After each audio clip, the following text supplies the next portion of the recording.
Okay, so I'm making another torture video about torture. Okay.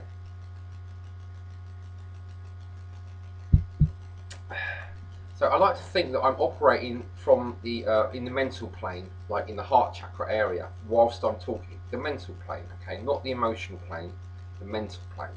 So I want to make that very, clear.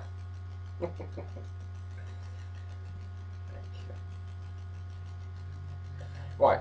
So from a certain point of view, and I consider this to be a potentially very valid point of view, I can consider torturing certain people as a kind of sacred duty, and I'll explain why. Say, for example, you've got someone that's responsible for genocide, right?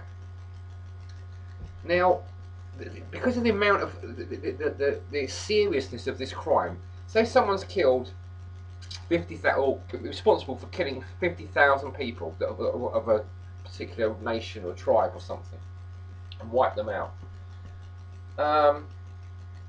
Just kick that person. What? How are they going to pay? How do you punish them? If you've got a system of law like we've got, where people are supposed to pay for any crimes they've committed, then how do you address a crime on that level?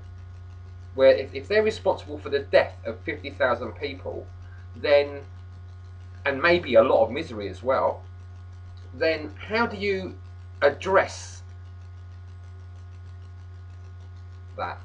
How do you punish that sort of crime? Because if you just kill that person, let's say you give them a lethal injection, or chop their head off or whatever, they're not suffering, they're not paying the price for all the harm that they've done, are they? This is how I see that. It's obvious. They're not possibly even remotely paying the price for all the harm that they've done, right?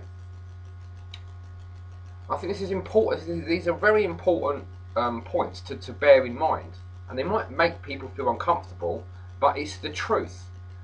You know, the truth does sometimes, it is uncomfortable, but it's still the truth. Now, if somebody's responsible for killing 50,000 people, how do you punish that person? How do you bring justice? How is justice served when it went to somebody who has caused that much trouble? Or just, for example, a mass murderer, who's killed many people.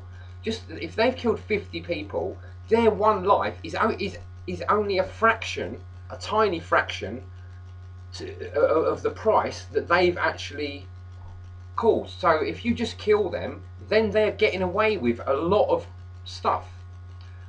Oh dear. I find this really hard, because I know that the people I'm talking to are totally in their emotions, and they're not thinking. They're not thinking clearly. You're not in the mental plane. You're not processing this with your mind. You're allowing your emotions to completely colour your thoughts about it, and you're not thinking clearly. You're not in the mental plane. Okay, I really feel that I'm in the mental plane here. I'm looking at this very clearly and logically and rationally, and I'm not biased by my emotions. I haven't got emotions that are sort of clouding my mind, which is what most people who watch this video is happening to them. They hear the word torture, and it's like all their emotions are going like round and round and round their head, and they're not thinking clearly. Okay, so what this does, if you torture people that have done those sort of crimes, right, very very serious crimes, that just one death is not going to pay that, it's not going to, there is no eye for an eye, because it's like 50 eyes versus one eye, and they can't pay 50 eyes, so you've got to start taking fingers and stuff like that to pay for the eyes.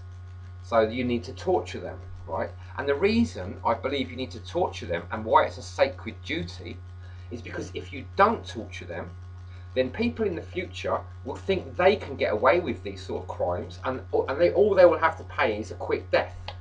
So it's basically, they won't ever have to pay the price.